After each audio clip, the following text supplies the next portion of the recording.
मेरी बेगम शुफ बेगम यहाँ फूंकों से लगड़े ठीक हो रहे हैं, आंखों से पता नहीं क्या क्या निकाल रहे हैं, जो ड्रामा भाई इतनी फूंके अगर आपके पास हैं तो आगा खान हॉस्पिटल में एक सिलेंडर भरवा दो, तो जो भी माजूर लोग होंगे उन पे स्प्रे कर दिया करो, ठीक हो जाएंगे। और जो माजूरों के अस्पताल हैं इन सबको बंद करो भाई, लाइन लगा के कहाँ चले जाओ यार। तुम पैगंबर से इतनी मोहब्बत नहीं है कि पैगंबर ने हुक्म दिया दाढ़ी बढ़ाने का, वो तो तुमसे बढ़ नहीं रही है, तो बगैर दाढ़ी के वलीउल्लाह कहाँ से मार्केट में आना शुरू हो गए। आप गेटअप देख लें, जो रंग बिरंगी गेटअप है, जो फंकारों अदाकारों वाला गेटअप होता है, वो जो एक्टरों पे सजता है, उलमा पे ये गेटअप सजता है। लोग डर रहे हैं उसके खिलाफ बोलते हुए ना, क्योंकि बहुत पावरफुल आदमी है। ये जो मैं रिकॉर्ड करवा रहा हूँ ना, ये इकरारुल हसन को अप्रिशिएट करने के लिए, उस एक बंदे ने नर वाला काम किया, वो डरा नहीं। पूरी कौम की तरफ से शुक्रिया अदा करता हूँ, तो उसको अकेला ना छोड़ें, उसको क्या करें, सपोर्ट करें। कोई तो खानदानी काम किया ना उसने, अल्लाह ताला इकरारुल हसन को इसका बेहतरीन बदला अता फरमाए। ये जो फूंकों वाली सरकार है शुफ शुफ, तो इन्होंने बड़ा लोगों को उल्लू बनाया हुआ है, बहुत बड़ा क्राउड सरकार के गिर्द जमा हो गया है, फूंकों से लगड़े ठीक हो रहे हैं, आंखों से पता नहीं क्या क्या निकाल रहे हैं। इस पर मैंने पहले वो बेचारे नासिर मदनी ने बयान किया था कुछ, उसको उठा के किस तरह से मारा गया, पीटा गया। तो मैंने भी जब बयान किया, मैंने कहा भाई इतनी फूंके अगर आपके पास हैं तो आगा खान हॉस्पिटल में एक सिलेंडर भरवा दो, तो जो भी माजूर लोग होंगे उन पर स्प्रे कर दिया करो, ठीक हो जाएंगे। लोग डर रहे हैं उसके खिलाफ बोलते हुए ना, क्योंकि बहुत पावरफुल आदमी है, और हमारी कौम का एक बहुत बड़ा तबका जो एजुकेटेड भी है और उसके पास पावर भी है, वो उसका मुरीद बना हुआ है, क्योंकि बेवकूफ़ों की पाकिस्तान में कमी नहीं है, और हुकूमत तो कंट्रोल करती नहीं है इन चीज़ों पे। सऊदी अरब में ये मंजन नहीं चलते, यूएई में भी नहीं चलेगा ये मंजन, अरबों में नहीं चलता ज़्यादातर इस तरह का मंजन। किसी अरबी को मंजन बेचना होता है तो वो भी यहाँ आता है, जैसे इराक से आया था ना पिछले साल, आपको पता है रूहानी टोपी ड्रामा, बड़े लोग उसके इर्द गिर्द इकट्ठे हो गए थे। मैंने उसके खिलाफ बयान दिया था भाई ये मंजन है, तो लोग नहीं मान रहे थे, मुझ पर भी दबाव आया कि नहीं आप अपने बयान से रुजू करो, ये तो बड़े पहुंचे हुए बुजुर्ग हैं। फिर बाद में जब पता चला कि मंजन है, तो मैं तो बार बार कहता हूँ ये रूहानी के नाम पे जो भी, देखो बुजुर्ग की डेफिनेशन क्या है। बुजुर्ग कहते हैं जो खुद भी गुनाहों से बचता हो और दूसरों को भी बुराइयों से रोकता हो।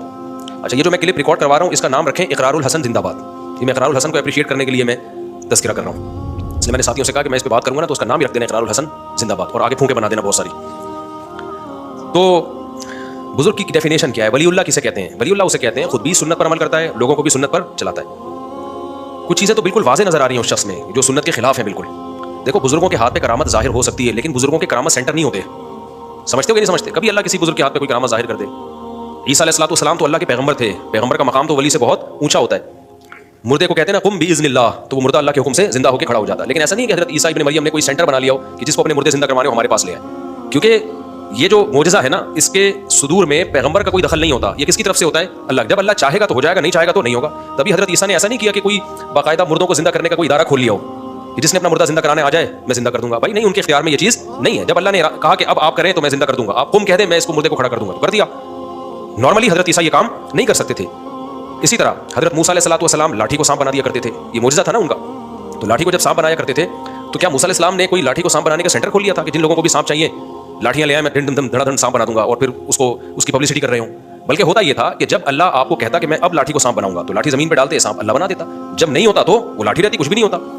यही वजह है कि हज़रत मूसा जब कोहे तूर पे पहुंचे तो अल्लाह ताला ने मूसा अलैहिस्सलाम से कहा कि आपके दाएं हाथ में क्या है? उन्होंने कहा लाठी है। कहा जमीन पे डालें आप। हज़रत मूसा को नहीं पता था कि ये सांप बन जाएगी। जब जमीन पे डाला तो वो सांप बन गई। हज़रत मूसा खौफ से दौड़ने लगे कि खा ना जाए, काट ना ले। तो अल्लाह ने फरमाया मूसा वापस पलट, अक़बिल वला तख़फ़, वापस पलटें, डरना खौफ ना खाएं, सनुईदुहा सीरतहल ऊला, आप इसे पकड़े हम दोबारा लाठी बना देंगे। तो ये सारे काम कौन कर रहा था? अल्लाह कर रहा था। तो हज़रत मूसा को पता था मेरे इरादे का इसमें कोई दखल नहीं है, इसलिए हज़रत मूसा ने कोई सेंटर नहीं खोला कि लोगों को कहा कि जिसने अपनी लाठी को सांप बनाने आ जाओ भाई मेरे पास। हर दफ़ा अल्लाह से पूछते थे कि अब क्या होगा, तो अल्लाह बताते थे कि अब आप ऐसा करें, लाठी को फेंकें, ये पत्थर से पानी के चश्मे निकाल देगी। अब आप ऐसा करें, आप लाठी को पानी पे मारें, ये पानी को दो हिस्सों में डिवाइड कर देगी। वरना हज़रत मूसा को इससे पहले नहीं पता होता था। अब देखिए मूसा अलैहिस्सलाम जब दरिया के किनारे पहुंचे हैं, पीछे फिरौन का लश्कर आ रहा है, तो परेशान हो गए बनी इसराइल कि हम तो मारे गए। तो हज़रत मूसा ने क्या कहा? ये नहीं फरमाया कि सब्र करो, मैं जो है वो अभी मेरे पास एक लाठी है, देखो मैं करता क्या हूँ। ना ना ना, हज़रत मूसा ने कहा भाई अल्लाह ही जाने क्या होगा, इन्ना माई रब्बी, मुझे ये पता है अल्लाह मेरा साथ नहीं छोड़ेगा, वो कैसे हमें बचाएगा वो तो अल्लाह ही बेहतर जानता है। तो पता था मूसा अलैहिस्सलाम को ये लाठी है भाई कुछ नहीं कर सकती, अल्लाह कैसे बचाएगा ये अल्लाह की मर्जी है। तो अल्लाह ने वही की मूसा पर अलैहिस्सलाम पर, क्या मूसा इसको आप पानी पे मारें और कत्तौदिल अज़ीम, दोनों तरफ पहाड़ जैसी मौजें रुक जाएंगी। तो जब पैगंबर का जिनका दर्जा वलीउल्लाह से बड़ा है, वो मोजज़े सेंटर खोल के नहीं बैठते। जब अल्लाह उनके हाथ में मोजज़े दिखाना चाहे दिखा देता है, नहीं दिखाना चाहे तो नहीं दिखाता। हमारे नबी सल्लल्लाहु अलैहि वसल्लम ने चांद के टुकड़े जिंदगी में कितनी दफ़ा किए हैं? बोलो ना, एक दफ़ा किए बस। और हर मुतालबे का आपने जवाब भी नहीं दिया। मुशरिकीन कहते थे कि सूरह बनी इसराइल में आप देख लें, लन नुमिन लका हत्ता तफजुर लना मिनल अर्दि यंबुआ, ए पैगंबर हम आप पर उस वक्त तक ईमान नहीं लाएंगे जब तक आप ज़मीन से चश्मे जारी ना कर दें। तो हमारे नबी ने ये नहीं किया कि यूं किया और चश्मा जारी ना, भाई मैं कहाँ से चश्मे जारी कर सकता हूँ। फिर उन्होंने कहा कि औ यकून लका बैतुम मिन ज़ुख़रुफ़ औ यकून लका जन्नतुम मिन नख़ीलिन, आपके लिए खजूर का बाग होना चाहिए, व इनबिन, अंगूरों के बाग होने चाहिए, फतुफ़ज्जिरल अनहारा खिलालहा तफ़जीरा, आप उसके बीच में नहरें जारी कर दें। औ तरक़ा फ़िस समा, आपको चाहिए आसमान पे जाएं और वहाँ से किताब लेकर आएं, ये फरिश्ता क्यों किताब लेकर आ रहा है? तो इन सब बातों के जवाब में नबी ने क्या कहा? अल्लाह ने फरमाया कुल, ए नबी आप इनको कह दीजिए सुबहान रब्बी, मेरा रब हर ऐब से पाक है, یہ سارے کام اللہ کر سکتا ہے, میں نہیں کر سکتا. حل کنتو الا بشر رسولا, میں تو ایک انسان ہوں, اللہ کا پیغمبر ہوں, میں نے کب دعوے کیے کہ میں یہ سب کچھ کر سکتا ہوں. اب سوال پیدا ہوتا ہے جب نہیں کر سکتے پھر چاند کے 2 ٹکڑے کیوں کر دیے بھائی؟ اللہ نے کرا دیا اس وقت, جب اللہ کرا دے گا تو کر لیں گے, وہ بھی ایک ہی دفعہ ہوئے. اب یہ تھوڑی تھا کہ جب بھی کوئی آتا نبی کے پاس کہ آپ میرے سامنے ٹکڑے کریں تو پھر آپ 2 ٹکڑے کرتے, پھر کوئی تیسرا آتا ٹکڑے کریں آپ ٹکڑے کریں. اور شف والی سرکار کے پاس جب بھی کوئی لگنا جا رہا ہے سیدھا ہو کے جا رہا ہے, جب بھی کوئی اندھا آ رہا ہے سیدھا ہو کے آ رہا ہے, جب بھی کوئی آڑا ترشا ایک دم نٹ بولٹ سیدھے کیے شف سیدھا. یہ کون سی پھونک ہے بھائی؟ جو کام پیغمبروں کے معجزے اتنی کثرت سے جو ہے نا, اور معجزے سینٹر نہیں کھلتے باقاعدہ, تو پیغمبروں کے بعد دنیا میں اللہ کے ولی آتے ہیں, ان کے ہاتھ پہ اللہ بعض دفعہ کرامت ظاہر کر دیتے ہیں, لیکن وہ کرامت سینٹر کھول کے نہیں بیٹھتے. کرامتیں بھی ہوتی ہیں بعض دفعہ اللہ کسی ولی کے ہاتھ پہ, جیسے سلیمان علیہ السلام جو تھے انہوں نے کہا کہ بھائی کون ہے جو ملکہ سبا کا تخت اٹھا کے لائے گا؟ ایک جن نے کہا میں لے کر آؤں گا.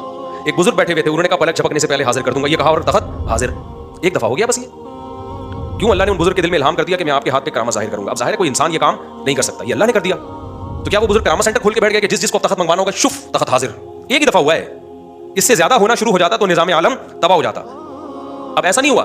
اب دیکھو قرآن کہتے ہیں ہم نے سلیمان علیہ السلام کے تابع ہوا کو کر دیا تھا.